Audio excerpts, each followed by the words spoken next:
allons dire merci à Jésus.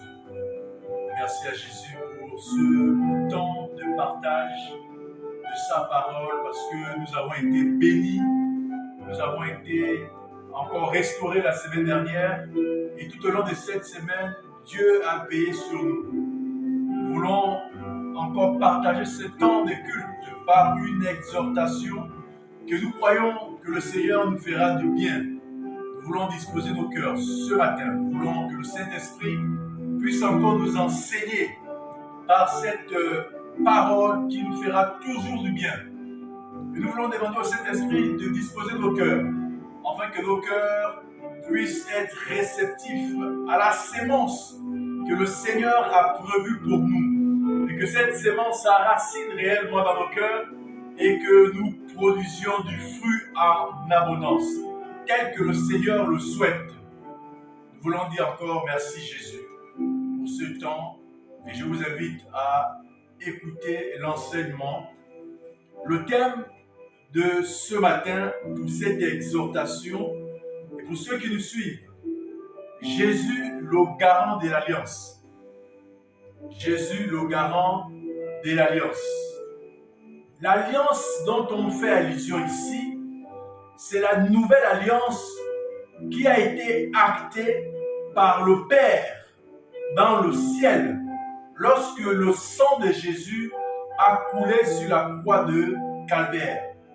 Ce sang qui n'avait ni tache ni ride, ce sang qui était innocent, ce sang qui n'avait pas la marque du péché, c'est ce sang dont le sacrifice parfait a coulé lorsque notre Sauveur a été immolé sur la croix.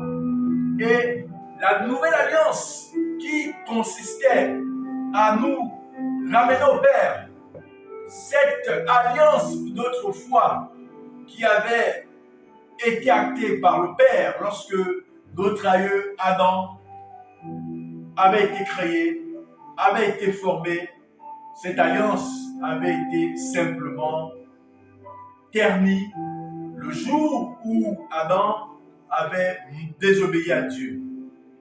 Et par la grâce divine, Dieu a donné son Fils, Jésus-Christ, selon Jean 3,16. Et Jésus va mourir pour l'humanité. Et par cette alliance, du moins par ce sacrifice, la nouvelle alliance a été faite. Mais ce matin, le Seigneur veut nous rappeler que tant que l'alliance demeure, il en est le garant. Que personne d'entre nous ne s'inquiète de sa vie future ou sa vie présente. Pourquoi? Parce que, étant enfant de l'alliance, étant racheté par Christ, nous n'avons plus tout simplement peur de ce que demain nous présentera. Et je voudrais ici attirer notre attention sur notre attitude face aux événements présents ou futurs. L'année 2024 est sur le point de s'achever. 2025 et elle, cette année, est sur le point d'arriver. Ce sera une nouvelle page, une nouvelle saison. Mais Dieu, qui en est le maître des temps et des circonstances, connaît les lendemains meilleurs. Il connaît ce qui adviendra en 2025. Mais le Seigneur nous recommande de garder notre cœur plus que toute autre chose. Que notre cœur ne rentre pas dans la peur par rapport aux événements qui adviendront en 2025. Pourquoi? Lorsque nous avons accepté le Seigneur dans nos vies, nous rentrons dans un autre royaume, le royaume de Jésus-Christ.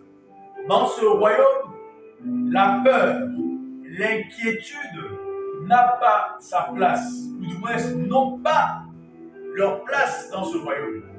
C'est pourquoi le Seigneur va ici rappeler aux disciples qui certes étaient inquiets dans Matthieu 6, il va leur recommander de ne pas s'inquiéter, mais de plutôt garder tout simplement leur cœur vers l'objectif qui est le royaume de Dieu. Donc Matthieu 6, à partir du verset 25, on va lire pour comprendre le contexte, comprendre ce contexte. Voilà pourquoi, dit Jésus, ne vous inquiétez pas au sujet de la nourriture et de la boisson dont vous avez besoin pour vivre.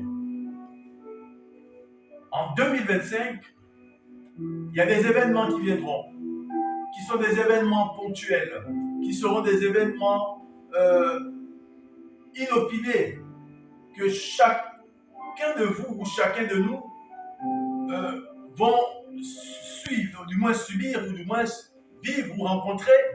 Mais au-delà de ce type d'événements ou des événements qui vont advenir, nous gardons en mémoire cette recommandation du Seigneur. Ne vous inquiétez pas au sujet de ces événements. Je vais remplacer le mot nourriture et boisson par les événements qui adviendront. Ne vous inquiétez de rien. Ne vous inquiétez pas au sujet de ces événements qui adviendront dans vos vies. Ne cherchez pas à saturer vos pensées ou à préoccuper simplement votre esprit sur ce qui adviendra demain en 2025. Non.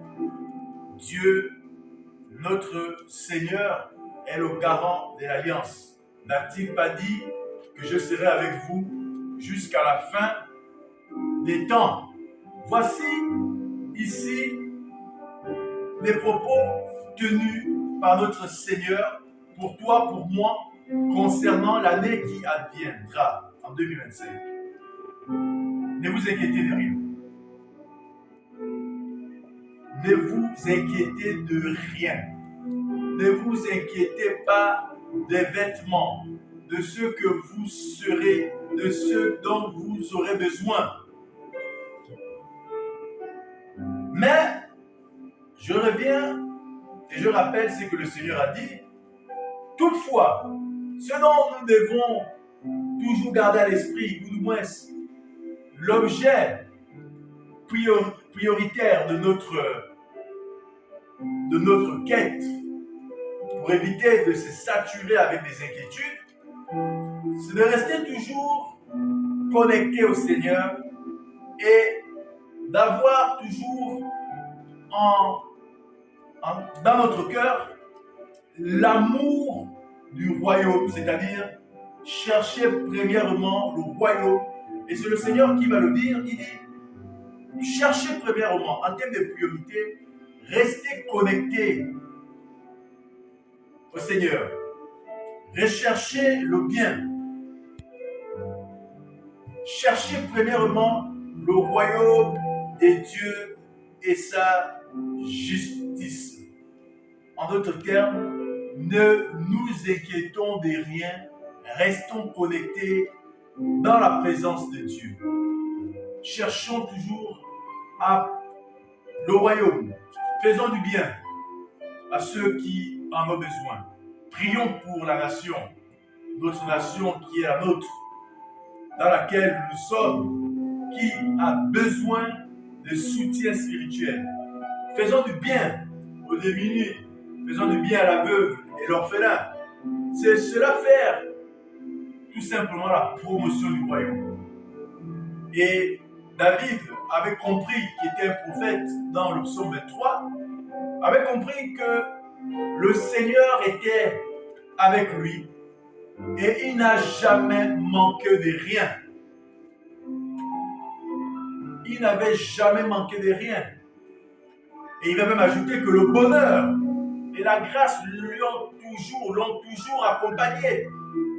Et David avait compris comment le royaume de Dieu fonctionnait.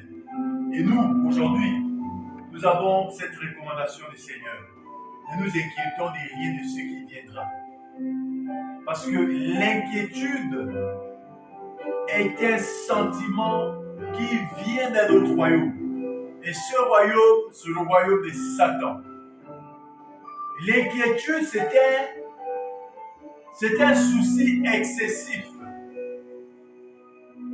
Un souci excessif des événements dont on a conscience qu'ils peuvent advenir. C'est un souci excessif sur un besoin nécessaire.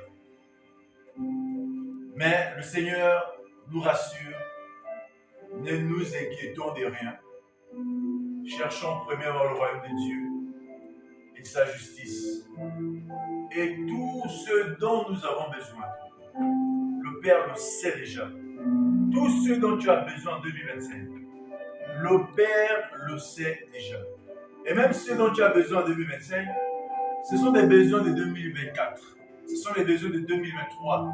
Ce sont les besoins de 2001. Ce sont même les besoins en fait dont tu as eu à cœur depuis le jour où tu as accepté le Seigneur. Mais les temps et les circonstances appartiennent à Dieu. Et 2025 va être l'année où Dieu va te repositionner. Mais ne t'inquiète de rien. Reste connecté tout simplement dans la présence de Dieu. Fais du bien, prie pour la nation. Prêche l'évangile.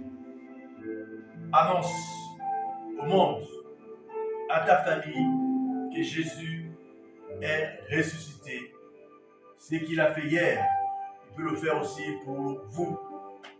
Voilà un peu l'exhortation ce matin que le Seigneur nous donne. Et nous croyons que c'est certain qu'il est là avec nous. Quand je réfléchis dans mon intimité sur toute ma marche avec le Seigneur, oui, je peux le confirmer et le dire que Jésus a fait tellement de choses dans ma vie jusqu'à aujourd'hui que je ne peux que compter que sur lui. Je ne peux ne pas m'appesantir sur les événements à venir. Non, je ne m'inquiète plus de rien. Parce que ce qu'il a fait dans le passé pour moi, ce qu'il a fait aujourd'hui, je sais qu'il le fera demain. Seigneur, merci pour ta parole. Et je crois que tes enfants, un de tes fils, une de tes filles, qui va écouter cet enseignement, cette exhortation, va être fortifié et que tu bénisses et que tu la bénisses au nom de Jésus. Merci pour les portes que tu ouvres 2025 parce que chaque année est une saison. Et la saison qui est sur le point d'arriver, c'est une saison bénéfique pour ta fille, pour ton fils qui écoute cette exhortation. Merci parce que tu n'as jamais changé dans nos vies. Tu as toujours pourvu. Tu nous as toujours, Seigneur, béni. Ce que tu as dit, tu l'as fait. Parce que tu n'es ni un homme pour mentir, ni le fils d'un homme pour se repentir. Nous voulons te dire merci. Et merci pour 2025. Merci pour la saison qui est ouverte devant nous. Merci Seigneur Dieu pour la moisson qui est grande. Merci Seigneur Dieu pour l'accélération dans le ministère. Merci Jésus pour l'abondance. Merci pour la croissance. Merci Jésus. Et que ton nom soit glorifié. Au nom de Jésus. Amen.